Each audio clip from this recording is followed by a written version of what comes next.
María Virginia Borja es nutricionista.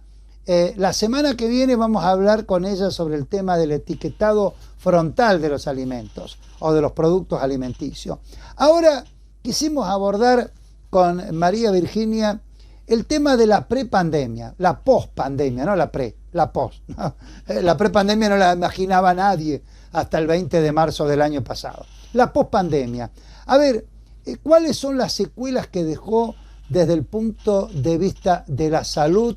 No sé si decir de la salud nutricional, Virginia. ¿Qué secuela desde el punto de vista de posibles trastornos alimentarios dejó la pandemia desde la óptica de un nutricionista?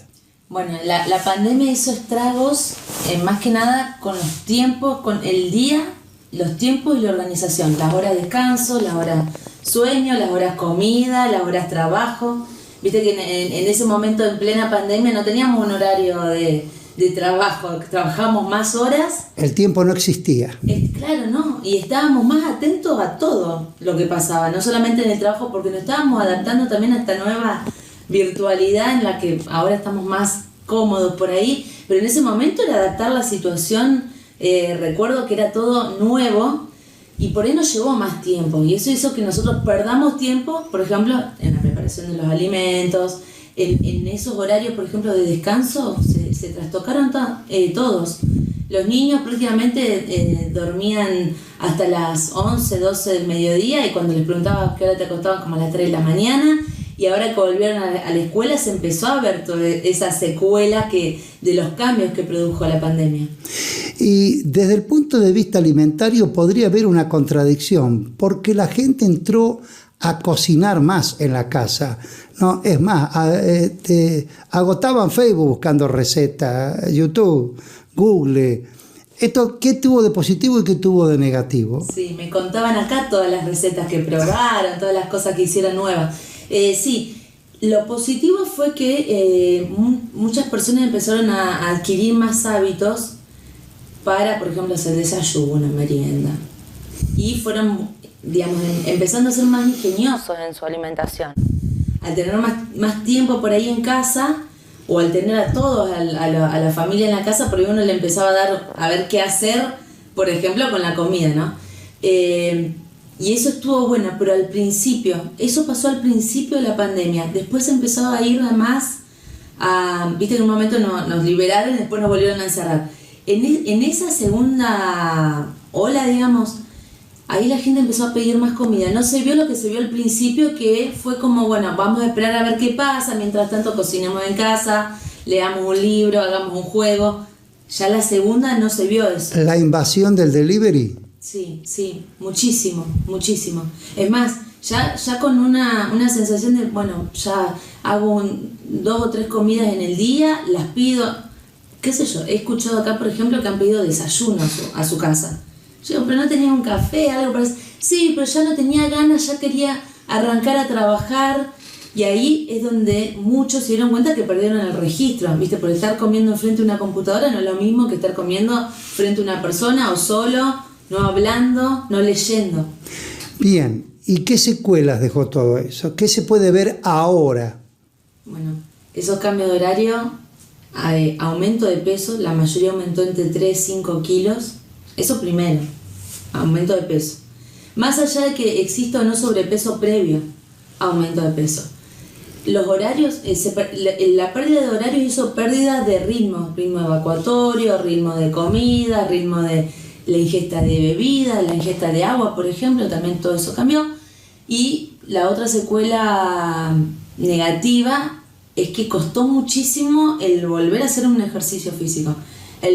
Tal vez no ir al gimnasio, porque me dicen, no quiero ir a un gimnasio y meterme en un lugar cerrado. Pero, por ejemplo, salir a caminar. Yo digo, bueno, ponete el barbijo, salí a caminar. Me cuesta, prefiero en casa. Eso creo que es una secuela importante que tal vez dentro de un tiempo empecemos a tener una vida un poco más normal. Pero sí, nosotros el acto más cotidiano es alimentarse. Lo hacemos varias veces en el día, pensamos cómo hacerlo, por ahí se planifica, por ahí no, si no se pide, si no se encarga. Pero es lo más cotidiano que tenemos y ahí es donde en la cotidianidad esa es donde cambia muchísimo el ritmo de vida, y ahí están las secuelas. Y estos hábitos saludables que a lo mejor se tenían, a lo mejor no, por ahí la pandemia fue una excusa también, si los tenían, ¿se volvieron a recuperar y cómo? Sí, creo que también es más excusa, tal cual tu apreciación. Sí, si había hábitos saludables, el que tenía hábitos saludables ahora los pudo reincorporar nuevamente. Pero el que no tenía hábitos, esto lo trastocó más todavía los pocos hábitos saludables que tenía. Cuesta muchísimo más. Distintos pacientes, a ver, ya sea que haya tenido o no COVID, porque si tuvo COVID tiene otro tipo de secuelas, si no tuvo COVID tiene otro tipo. Pero en cuanto a la alimentación, más que nada es eso. ¿Y cómo se arregla esto? ¿Ustedes ahora tienen un tratamiento especial para toda esa gente que viene a verlo porque se desarregló con la pandemia? Sí, bueno, primero es ordenarse, volver a tener horario, volver a tener horas de sueño. Eso de empezar a decirle, bueno, te vas a acostar a las 11 de la noche y tu última comida que sea a las 8:30, 9, y que tengas unas 2 horas para poder hacer la digestión. Por ejemplo, esas cosas básicas que antes lo hacíamos en los niños, ahora lamentablemente tenemos que volver como a enseñar y hacer mucha educación alimentaria para ir cambiando y retomando el ritmo de vida y el ritmo alimentario.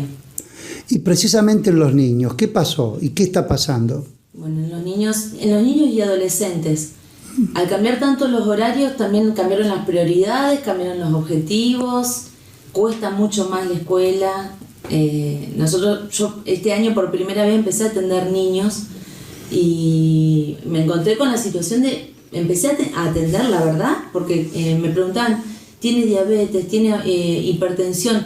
Patologías que eran más del adulto, ¿no? del niño, pero bueno, producto del sobrepeso, la obesidad, el encierro, y después también esta situación del miedo, el temor, del que tenemos que salir, que los niños están ahí, por ahí ellos han recibido una información mucho más negativa, pero mucho miedo a volver a estar con el otro, a volver a ir a un cumpleaños, y en algunos casos al contrario, alegría total. Entonces digo, bueno, por ahí potenciarlo al que está alegre para que empiece a hacer todo lo que es niño. Las actividades físicas son lúdicas, no le vamos a decir anda a caminar, sino a hacer ejercicio, ir al club, hacer algo que le guste al niño. Si va con los padres, ir a una plaza. Bueno, muchos niños no quieren ir a una plaza porque ahí tocó cosas que tocó otro. Ya hay una conciencia al respecto de eso. Bueno, llévate alcohol, llega a casa y lavate las manos, no te toque la cara, pero enseñar esas cosas, pero que tengan que volver a salir y volver a incluso organizar su día. En la escuela organizó muchísimo. La comida, la alimentación más que la comida, ¿está relacionado con lo psicoemocional? Sí, totalmente. Comemos porque estamos cansados, comemos porque estamos enojados, comemos porque estamos felices. ¿Existe la angustia oral? ¿Es cierto o es un mito? Existe. Es más, muchos me dicen, estaba triste, lo vi, lo comí y no paré hasta terminarlo, no sé por qué, y ya estaba lleno y ya no me interesaba. Pero sí, esa angustia por ahí, a algunos le va por el no comer, ¿viste? No ingerir nada y me quedo encerrado y no quiero saber nada con nadie. Y otros le da más por comer y sociabilizar incluso, así que eso depende de cada uno. Hay pacientes que le comentan que en virtud de todo esto que comentábamos, miedos que pudieron haber dejado o durante la pandemia, se les dio por comer más. Sí. A ver, toda esta incertidumbre generó ansiedad, que esa es la principal situación que estamos viviendo, creo que todos los argentinos, con todo lo que pasa, que es la ansiedad. No saber lo que va a pasar, no saber si llega a fin de mes, no te alcanza el dinero, porque también en todo este tiempo subieron el precio de los alimentos, el precio de los medicamentos, y te vas encontrando con situaciones donde ya vas al supermercado y no puedes comprar lo mismo que comprabas antes. Toda esa situación de incertidumbre seguro que genera ansiedad, y la ansiedad cada uno la puede derivar, esto lo puede decir más un psicólogo, pero cada uno la deriva por donde le sale. Algunos más por comer, otros por no comer, otros por hacer actividad física, otros por encerrarse.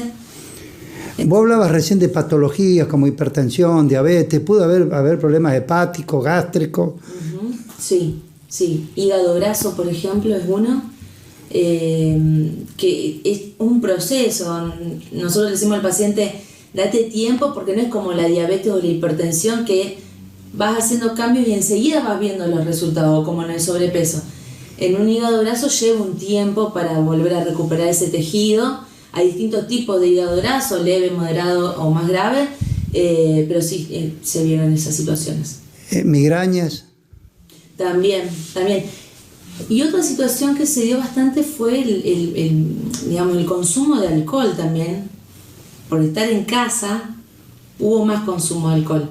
Y probablemente eso derivó más en un hígado graso, muy probablemente. ¿El consumo de alcohol genera hígado graso? Sí, exactamente. Qué mala noticia. Sí, me hace sí. El cámara me hace sí, señor. Sí, señor. Sí. Aparte de otras cosas más, pero sí, es un hepatotóxico el alcohol.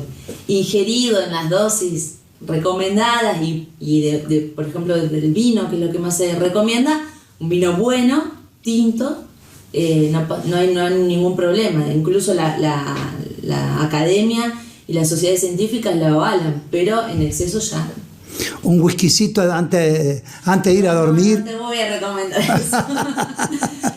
No, pero bueno, eso yo creo que también implicó muchísimo el estar en casa.